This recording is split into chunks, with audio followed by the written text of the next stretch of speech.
Olá, Itapuã. Vamos dar continuidade a nossa aula. A aula de hoje nós vamos falar sobre o primeiro reinado. Vamos lá? O primeiro reinado ocorreu a partir do dia 7 de setembro do ano de 1822. Entretanto, não podemos dizer que já estava consolidada a independência do Brasil. Isto porque alguns estados ou algumas províncias, como eram chamadas na época, não acataram logo de cara. Houve resistência, tivemos guerras internas aqui. Isso porque alguns desses estados eram governados por uma junta ou juntas governativas compostas por portugueses que eram leais à coroa, tinham seus comércios ligados a Portugal. Então, por isso, resistiram à independência do Brasil. A partir daí, o que Dom Pedro I fez foi partir para a resistência, para a guerra, e para isso ele teve que contratar exércitos, pessoas, oficiais do exército, mercenários, tá? De outros países, inclusive, isso porque o Brasil ainda não tinha um exército pronto. Então ele teve que pagar, contratar mercenários, e a partir daí, as guerras de independência, ele conseguiu então consolidar internamente a independência do Brasil. O reconhecimento externo partiu primeiro dos Estados Unidos, dentro da chamada doutrina Monroe, onde se definia que a América era para os americanos. Lógico, essa chamada doutrina Monroe, ela estava ligada aos interesses imperialistas estadunidenses sobre a América Latina. Isto porque eles não queriam que a Europa tivesse interferência. Isso iria prejudicar a questão comercial, a expansão industrial, já que a Europa estava agindo na África, na Ásia, durante o imperialismo. Os americanos tinham como a América Latina sendo o seu foco de atuação imperialista. Okay? Portugal e Inglaterra reconheceu a independência do Brasil em 1825, mas foi feito um acordo onde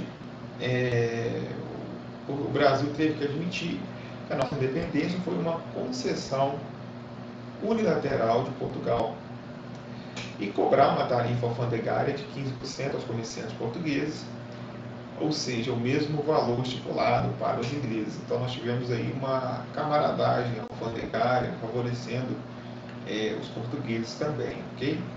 E pagar uma quantia de cerca de 2 milhões de libras esterlinas a título de indenização aos prejuízos causados a Portugal com a independência. Então o Brasil ainda teve que pagar, não chegou aos cofres portugueses, porque Portugal devia à Inglaterra, devido àqueles acordos econômicos que foram aí bastante prejudiciais a Portugal. Então esses 2 milhões de libras foi mais para tentar ali, vamos dizer assim, amenizar um pouco da dívida portuguesa com a Inglaterra, ok? O próximo passo seria agora resolver a questão da organização do Estado brasileiro. Dentro do Estado brasileiro havia dois partidos, na época, vamos dizer assim, o início da política brasileira, junto com a independência, começa o Estado. Tem sim, a questão política é a primeira coisa a se resolver. E havia, de um lado, o Partido Português, que defendia até uma recolonização do Brasil, e o Partido Brasileiro, que tinha duas frentes. Havia uma facção dentro do Partido Brasileiro, entre os conservadores, liderados por José Bonifácio de Andrada, que defendiam um Estado mais centralizado, e os liberais, que defendiam a autonomia dos Estados, um federalismo, a autonomia das províncias, melhor dizendo assim. Então, a partir daí, o próximo passo seria compor uma Assembleia Constituinte, formar uma Assembleia Constituinte e redigir uma Constituição. Essa Constituição de 1823, também chamada ou conhecida como a Constituição da Mandioca, ela tinha características como censitária, por isso a questão da mandioca, né, que eles deviam ter uma determinada quantidade de alqueires de mandiocas plantados para participar da política, tanto na parte como eleitor como multicandidato, e também visava limitar o poder do imperador.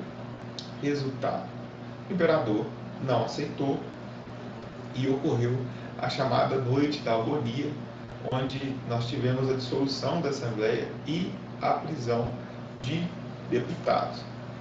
A partir daí, Dom Pedro I convocou ali, né, uma comissão formada por 6 ministros, mais 4 membros escolhidos por ele, e aí tivemos a nossa Constituição. A Constituição de 1824, a nossa primeira Constituição, que tinha como características monarquia hereditária, né, o poder passaria de pai para filho, constitucional, nós tínhamos uma Constituição, e representativa.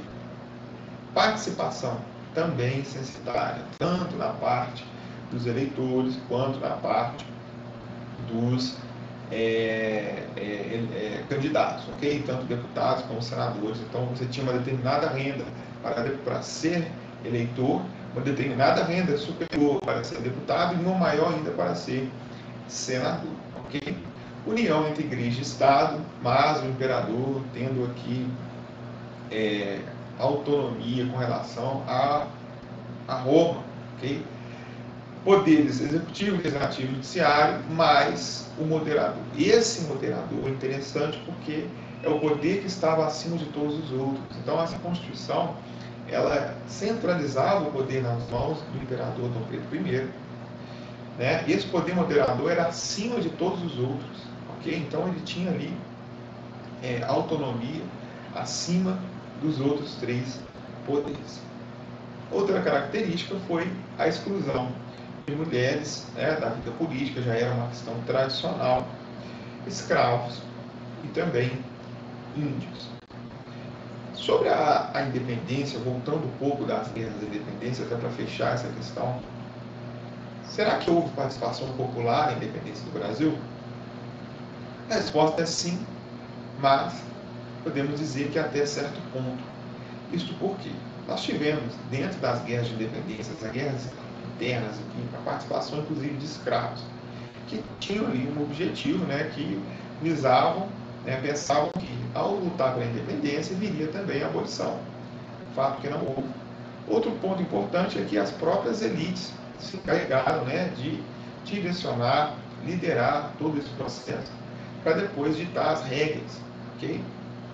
Então, essa foi a nossa primeira aula sobre o primeiro reinado.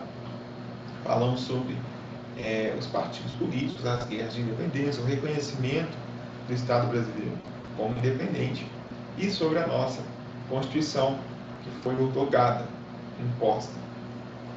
Muito obrigado, até a próxima aula. Tchau.